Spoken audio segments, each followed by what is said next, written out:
Did you know that the way you define a single word might actually shape your entire view of reality, your mind, your knowledge? It sounds like an exaggeration, but it's really not. And today, we're digging into Mortimer Adler's incredible essay on definition. We're going to pull out the most game-changing insights, some really practical wisdom that could transform how you think and act. It's a battle for reality, hidden in plain sight. And just so you're aware, you are experiencing a unique two-host AI conversation powered by Google's Notebook LM for a deeper, more dynamic analysis. So let's get right into it. Adler's point isn't about memorizing dictionary entries. No, not at all. It's about that fundamental human struggle to come to terms with one another. Right. If I say freedom and you say freedom, but we mean two totally different things, we're just making noise at each other. That's the core of a verbal dispute. And Adler traces this back to this huge, centuries-long debate.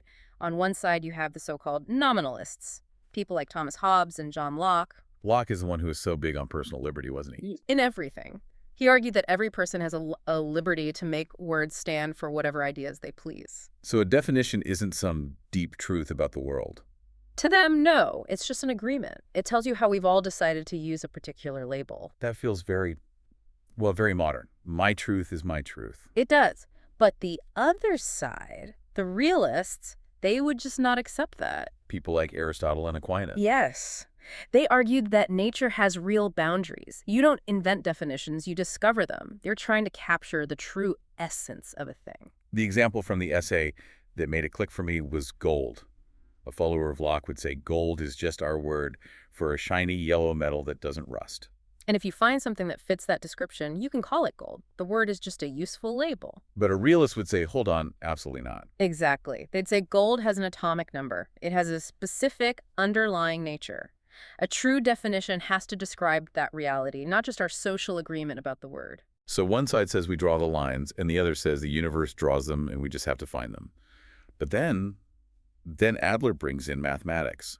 Euclid. Euclid is the gold standard here. In geometry, when you define a triangle, you aren't just making up a label. You can prove it exists. You can construct it. The definition and the reality match perfectly because, well, we created the system. You can't define a round square because it's an impossible construction. It's a reality check. Speaking of checks, if you're finding this analysis useful, you should check out our Mindful Moments YouTube channel. It offers AI book analysis, summaries, and critiques, all designed to inspire reflection and rational thought. Now, let's go from the clean, perfect world of geometry to the much messier world of biology. This is where Adler brings in Charles Darwin. And this is where that realist view, that idea of fixed essences, really starts to show some cracks. It does. Before Darwin, scientists tended to think of species as these rigid, permanent things. A lion is a lion forever. But Darwin started asking, are they really distinct? Or are we just grouping them based on one moment in a very, very long timeline? He shifted the whole focus. Science went from looking for static natures to tracing a genealogical family tree. It suggests the lines we draw between species are maybe a little blurrier than a realist would like. Which brings us to the final, and I think most practical twist in the essay, William James. He just completely changes the question. James is the ultimate pragmatist. He stops worrying about essence and starts asking about purpose. He calls definitions weapons of the mind. That sounds a bit aggressive. It does, but what he means is that they're tools. They serve a purpose. The example of oil from the essay is perfect. Right. If you're a cook, oil is an ingredient. It's a type of fat. But if you're a mechanic, you define oil as a lubricant. And neither definition is the true one.